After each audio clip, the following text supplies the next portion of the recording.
Бажаю здоров'я, шановні українці. Сьогодні багато завдань, в тому числі у нашої дипломатичної команди. Майже щогодини доповідають мені українські представники. Вони зараз знаходяться в Еміратах. Там сьогодні українська, американська та російська делегації. Була вже розмова важлива, бо давно не було таких тристоронніх форматів зустрічі. Говорять про параметри закінчення війни. Зараз у них має бути принаймні частина відповідей від Росії. Головне, щоб Росія була готова завершити цю війну, яку сама ж і почала. Українські позиції чіткі. Рамки для діалогу я визначив для нашої делегації. Постійно делегація на зв'язку. Рустем Умєров, Кирило Буданов, Давид Арахамія, Сергій Кислиця.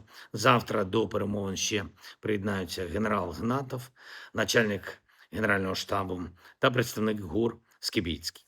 По змісту перемовин сьогодні ще поки що зарано робити висновки. Ми подивимось, як розмова піде завтра і які будуть результати.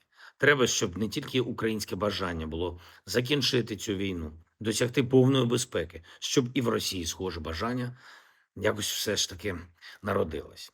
Був сьогодні на доповіді міністра оборони України Федоров. Нюанси ситуації на фронті, наших технологічних відповідей. Я дякую кожному підрозділу, які захищають наші українські позиції і відчутно нарощують технологічну складову. Рівень російських втрат за грудень 35 тисяч. Це дуже серйозно. Говорили з міністром також по кадрових питаннях, не тільки в міністерстві, але й в видах сил, зокрема у повітряних силах. Добре, що взаємодії всередині повітряних сил та розбору обставин влучань стає більше. Висновки потрібні дуже, щоб система ставала ефективніше. Доручив також нашій команді якнайшвидше і максимально детально опрацювати наші домовленості з нашими партнерами по ракетах для протиповітряної оборони. Вчора був позитивний сигнал в розмові з президентом Трампом по ракетах для Петріотів ПАК-3. Потрібен тепер позитивний сигнал тут в Україні у реальному постачанні для наших захисників неба.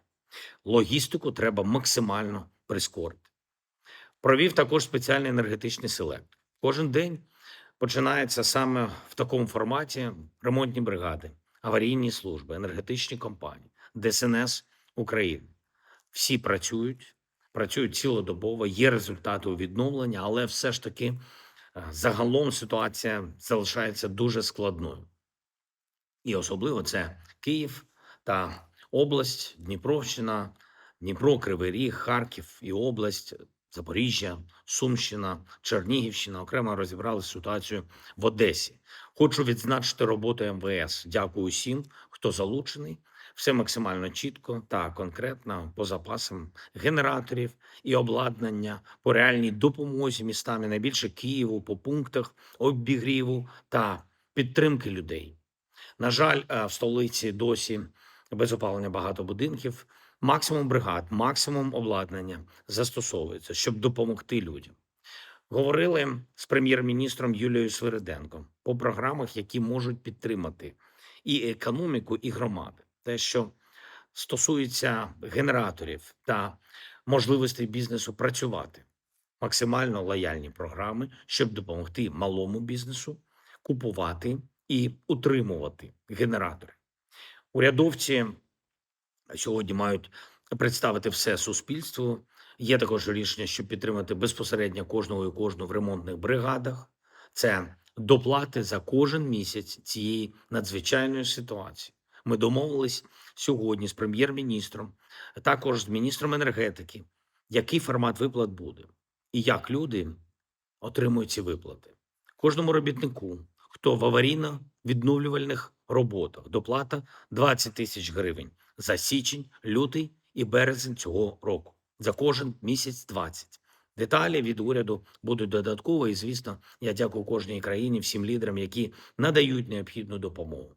Вже є і будуть пакети ще саме енергетичні. Євросоюз, окремо Італія, Німеччина, Литва, Британія, Польща, Японія, Америка. Дякую усім вам, хто з нами, хто з Україною. Слава Україні!